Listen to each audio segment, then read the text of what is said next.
me, growing up, it's always been about moving from one place to the next. It's never been about really settling down anywhere. Even though I was moving left and right, all the time, maybe sometimes twice a year, we always had art and music to kind of let that be our home base.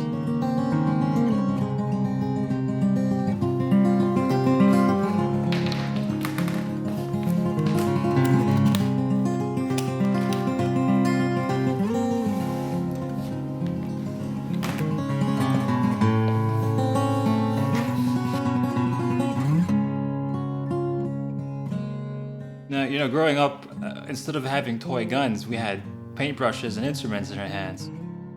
Music has always been the home base simply because of how you can relate to something that's completely abstract. But music has enabled me to kind of just really focus on what's inside than what's on the outside.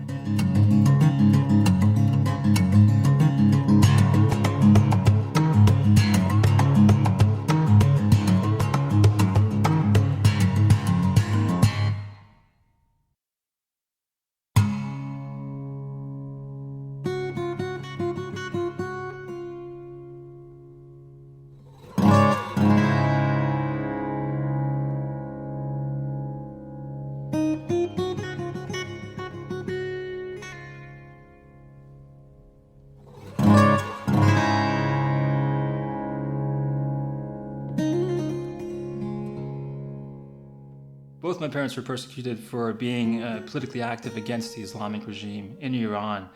And it was pretty devastating because my dad actually was tortured in jail and he was in prison and everything. This was along with thousands of other people as well. And some of them even lost their lives for fighting for their country, for freedom and justice.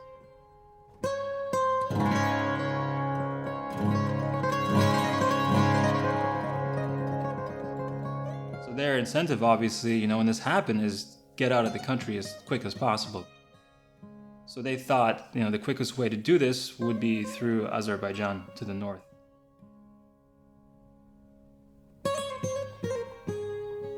Moving a lot from country to country was pretty difficult for my parents because, we were always being kicked out of places or being persecuted for something, for being humanitarians. And for them, leaving Iran at that time was a pretty hopeful thing because they thought this could be a great start for our kids.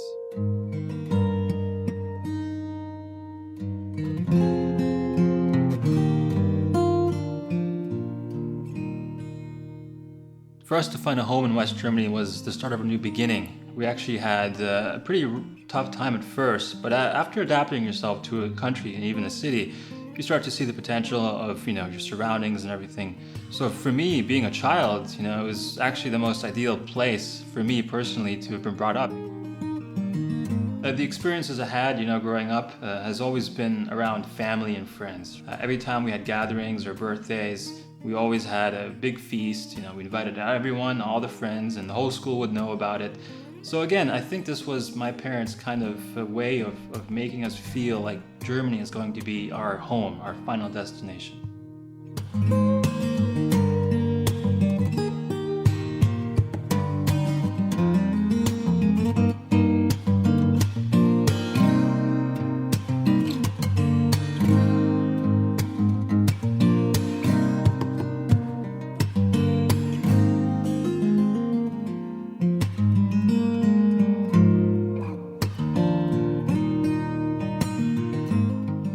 My parents didn't tell any of my brothers and I that we were moving to the States to claim refuge.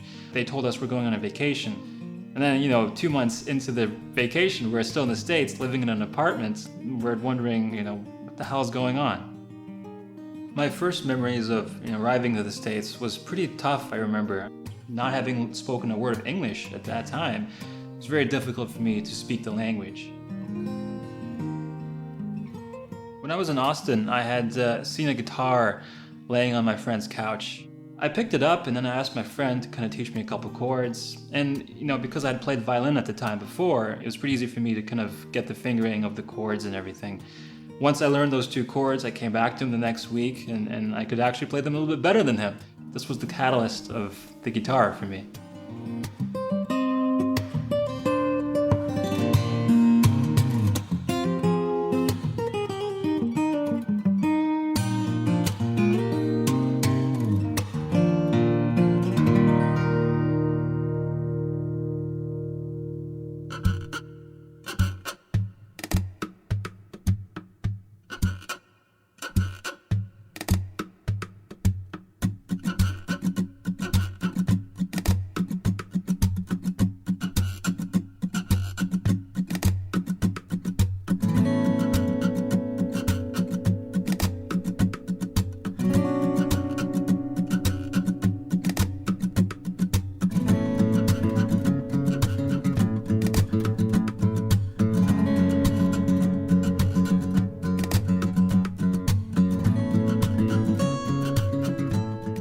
life that I had in Austin when I was 16 and starting to play guitar was unbelievable. I mean, for me, I had everything in my life. I had good friends, I had something that I really cared about with the guitar, and a girlfriend, and it felt right. Everything about Austin at that time was the perfect place for me to be a teenager. And once again, I had found this kind of bliss.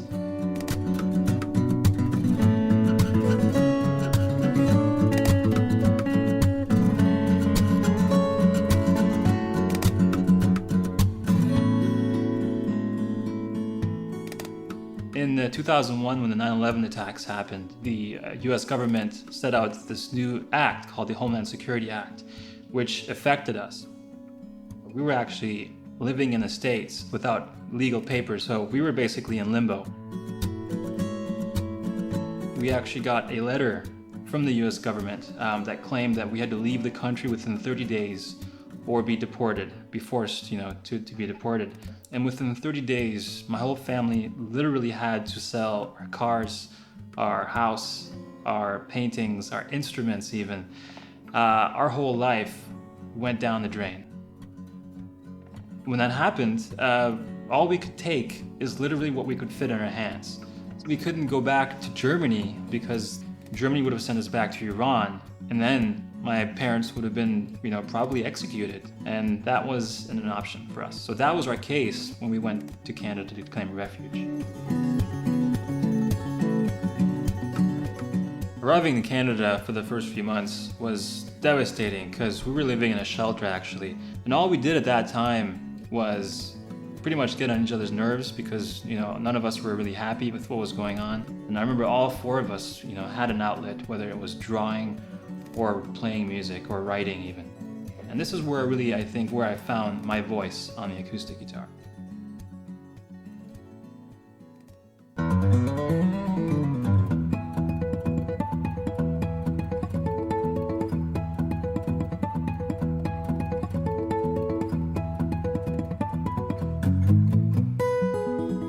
I just recently signed with a label called Candy Rat Records, and they're based in the States.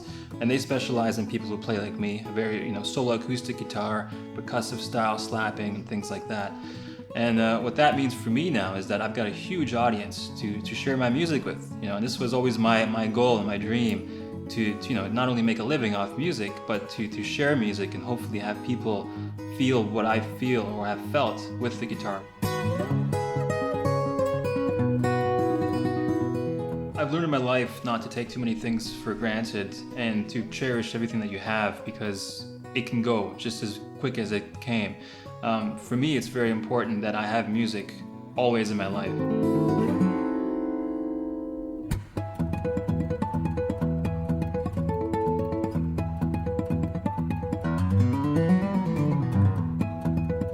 My whole life, I'd never been a citizen of any country. So for me, never having an identity on paper really, this was a very special moment for me because during the Canadian ceremony, all 6 members were just so happy that finally we found a place that we can call home.